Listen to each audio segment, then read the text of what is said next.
Happy Feet 2 is a 2011 3D animated film directed by the one and only George Miller.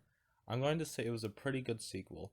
The first movie never went out of its way to tell a joke. Whenever humor happened, it always made sense in the characters' dialogue. The movie took itself very seriously. Happy Feet 2, on the other hand, is trying more to have comedy. Still takes itself seriously when it must, but they have the baby penguins do a lot more cute things, and there's way less trauma to them than what Mumble got as a kid. Poor Mumble, he did not have the best childhood. This movie also does not have the advantage of taking place over a lifetime, meaning that it's harder to get all the great character exploration we got from the first movie. It does mean, however, that the plot is more straightforward. There are also way less songs. There's a song at the beginning of the movie, but that's the only one I feel like could fit into the original one. Like, for example, we have a flashback song, and we did not have any flashbacks in the first movie. And I really do like this song. I like how the background is black and white. It keeps the focus on the penguins. It's also an original song, and it's pretty good. I like how it gets cut off by the iceberg slamming into the ice shelf. So, this movie does cut away from Mumble, unlike the first movie. The other penguin returns, and he's a lot lighter in this film. He really does his job as a leader, but I'm confused on how he's still alive, despite how old he has to be.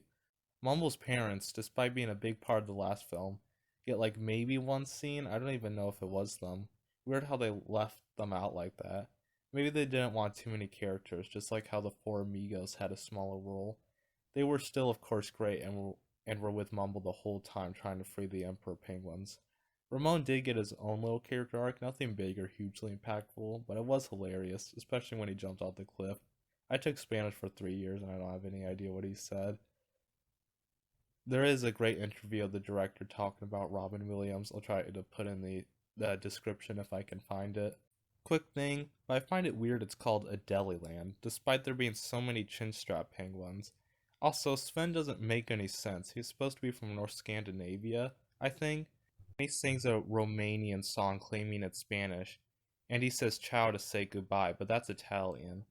And puffins live in the northern hemisphere. I have no idea how he made it so far south to get picked up by an Antarctica research ship. Unless the ship was in the northern hemisphere, I suppose Mumble got from Antarctica to like southern Florida. I'm just saying, I don't know how Sven got to where he is. I do like the detail that he stands upright to mimic the penguins, but he changes his stance to be closer to most birds when he reveals he's a puffin bird. I think the film is very relatable and sad, seeing how many different plans they try to free the emperor penguins, and how something always happens to stop them. Like how the humans were so close to getting them free and then a blizzard shows up that freezes over the ocean, meaning they can't get back. And the penguins can't continue their actually pretty effective fish catching. I think the scene where the fish were being dropped over the cliff is supposed to mirror the scene where Mumble was being fed at the zoo. Even when they start the dancing part, the cliff collapses and more of the characters end up trapped, making the situation even more drastic. I do enjoy that each of those characters from the first movie at least get one moment to shine, like Lovelace, Gloria, and the Skua bird.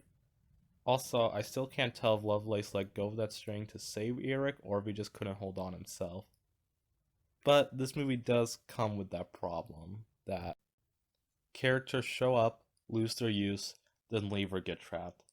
But as I said earlier, it does make it more drastic. I'm glad how well of a storyline Mumble got. I like how he tries a completely different approach at parenting than his father, really trying to make sure he fixes the wrongs and is trying to raise his son knowing it's okay to be different. But he kind of starts failing after his son embarrasses himself.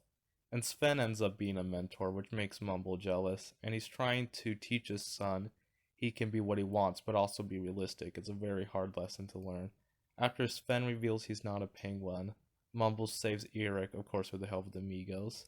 They do make up, and Eric convinces that mean elephant seal to help. Next, this movie does a good job of using colors to make the white Antarctic landscape more interesting to look at. The southern light scene was pretty powerful, and the orange and red of the sun was used pretty well. The cloud cover and lighting was always on point. I like the green moss and the fun rainbow sweater that Lovelace had. I absolutely loved Lovelace's moment where he gets the attention of the humans. However, one problem, there were way less locations in this film.